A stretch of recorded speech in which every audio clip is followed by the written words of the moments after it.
and welcome. Thank you for joining us. Today, we are talking about, does money buy happiness?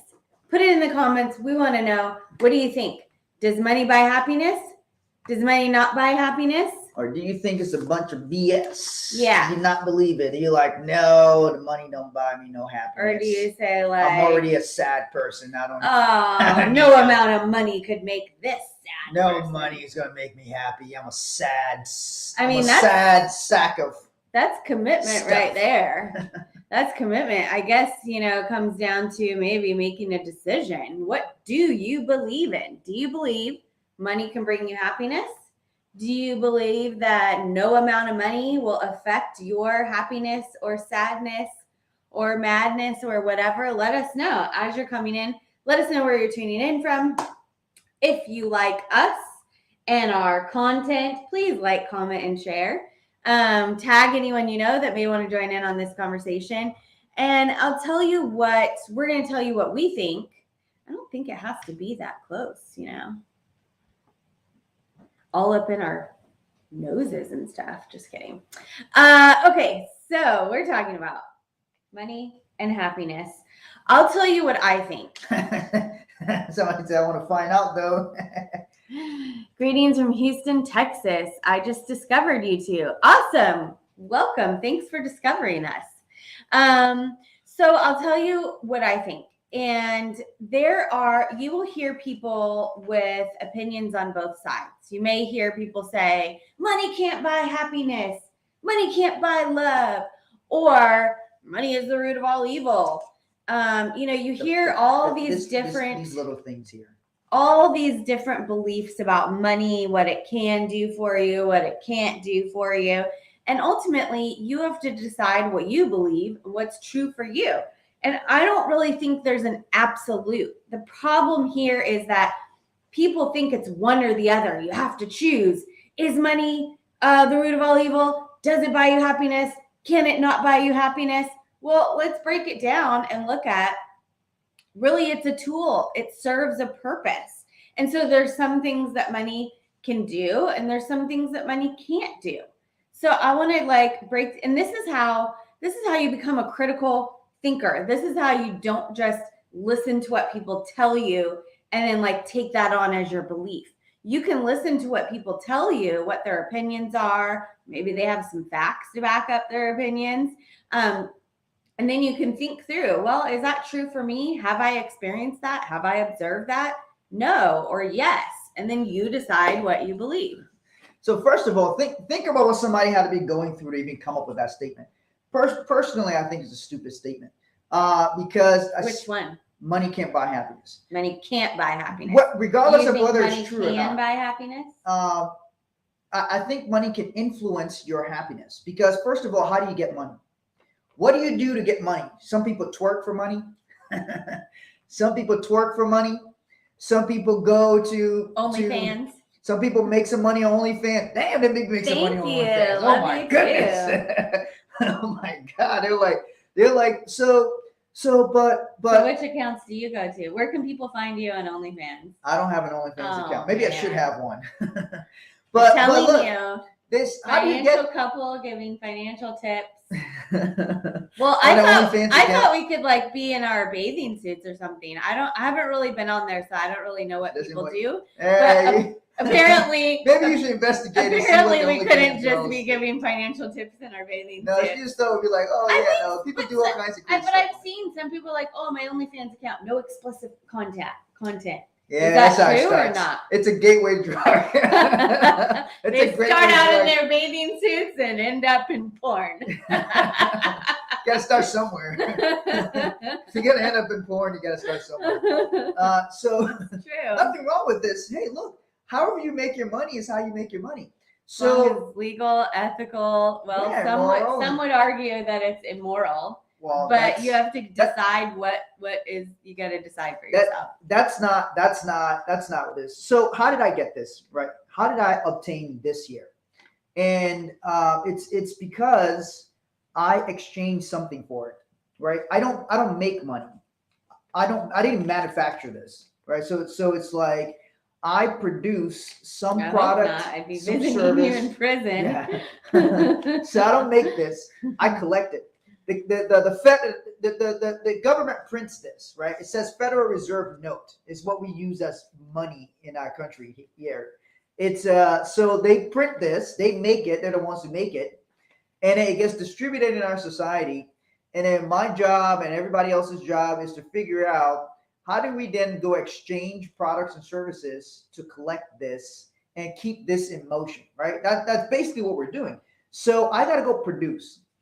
What makes me happy is producing. If I'm not producing something valuable and getting exchange, I'm not as happy. I don't have to get paid for every single thing I do, but I want to do something productive. And I get paid. There's different ways you get paid besides money. So the whole happiness and money thing, somebody says happiness is a state of mind. The whole happiness and money thing, I don't know why people try to make it to be the thing. Yo, let me get that 100. The whole happiness and money thing, like last night, I grill. I grill for our family, right? So last night I grilled for our son William. I grilled his burgers, and so I produced something for him, and he was thankful. He was happy I produced. He's like, hey, he came down and thanked me and all that for producing his burgers. He also likes to bake. He bakes stuff for Chelsea. Mm-hmm. So that's production. Now we're not getting paid in money for it, but that made me happy to produce something if I produce an outcome. So the thing is, the money thing and happiness, one, when you produce, you're happier. That's the basis of your morale, you feeling good, right? It comes from your production.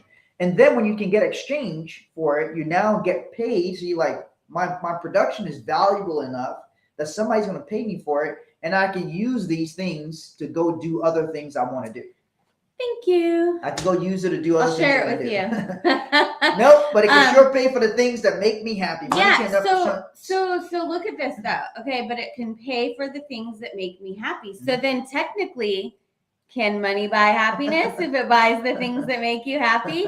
And also you have to look at the root of, like, okay, money pays your bills. Do you feel happier when your bills are paid?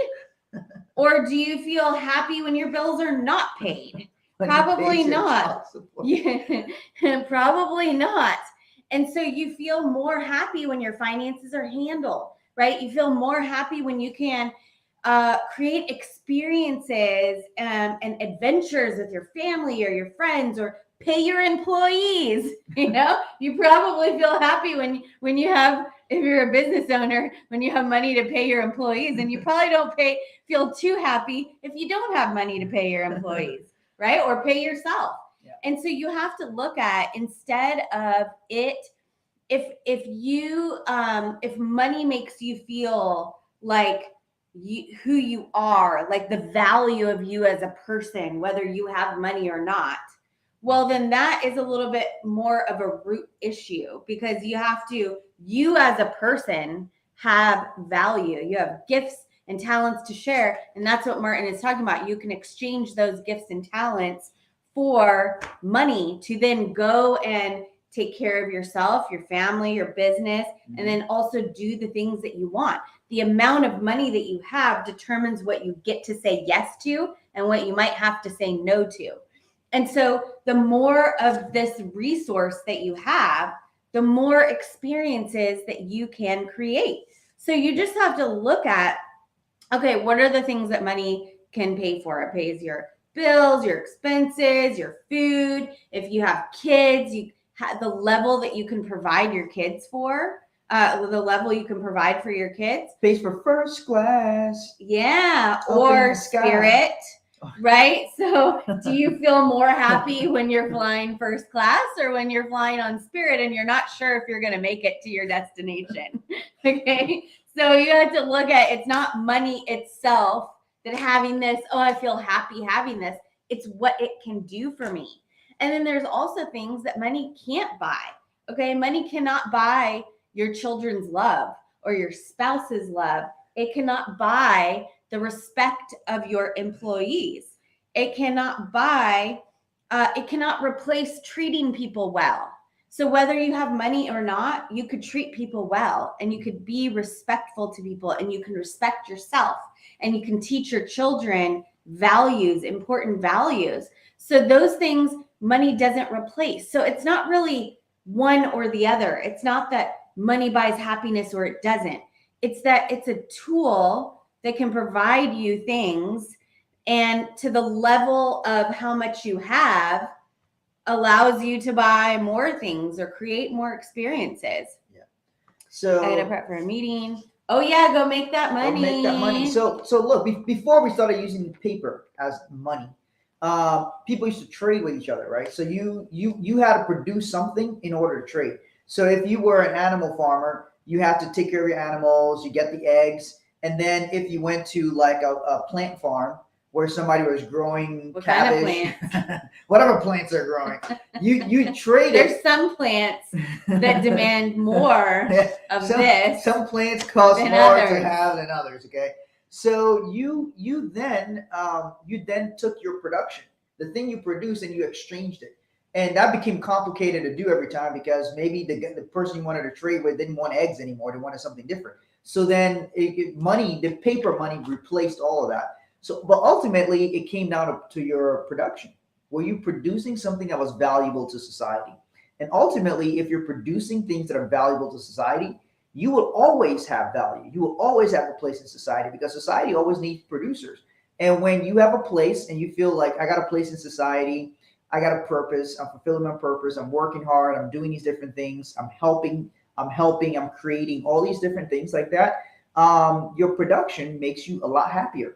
And so, and by the way, there's tons of studies on this that shows the more money people are making, the happier they feel because they feel like they have more options. Okay, so what do you think about there was like an article that was like, research shows that above $75,000, it does not affect the happiness and well-being and quality of lifestyle for people. I mean, I think that study was funded by somebody who didn't want to pay people.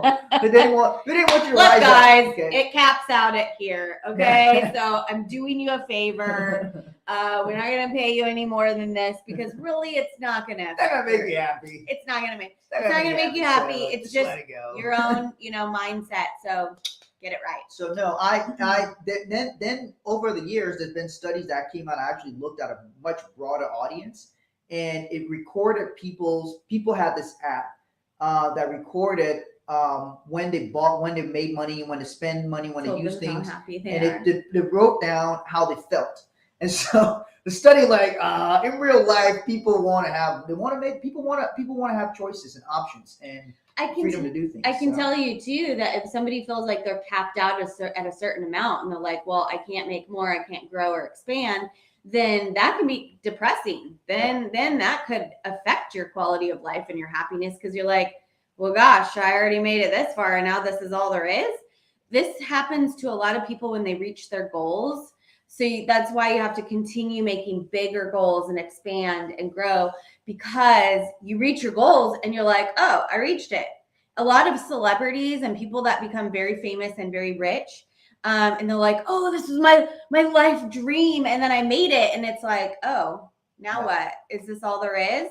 And then that's why a lot of them, they trash their lives with drugs and alcohol and all kinds of craziness because they don't have anything else to aspire to. Yeah. So you have to always be growing and expanding, or you will start deteriorating. This is something we're gonna have a meeting today in my office about this. Grow or die. About our track for executives. Yeah, exactly. Our track for executives. What my planned income target is for executives. There's a certain income level I want anybody who's an executive in our company to grow to, and as that and have them take some ownership of some of this, and how we're going to construct that. And so we're actually going to be discussing that today in our company. And overall, because that will also help make the company more profitable and have people feel like they have ownership and not just a job, but they have a stake in the company. That's right. So I think that's extremely important. So I think that's a problem employees have, is that they feel stuck, and they feel stuck within a certain range. And even in the government, I know government employees, you get capped out at a certain, no matter how much. You get this cap and then you hit your salary cap, and then you can't make above that. And that's the cap for your role. So I know that happens all the time. So, and also for employers, it's important to be able to incentivize and encourage your employees to continue training, growing, expanding, because you want them to do well and to help the company to do well. Yeah. So if you guys want to learn a little bit more about us and what we teach and how you can increase your cash flow and strengthen your financial house, we have a free course that you can check out and get a little taste of what we have to offer. You can go to 6buildingblocks.com/intro, 6buildingblocks.com/intro. And if you like what you see, we have a membership to our financial university. And we also have individual courses that you can check out. So if you have any questions at all, any comments, please feel free to reach out. We love to hear from you. And I hope you enjoyed our show today. all right. Have a great rest of your day Oh, and weekend. and weekend. We'll see you on Monday. See you on Monday, people. And then we may have some changes to announce.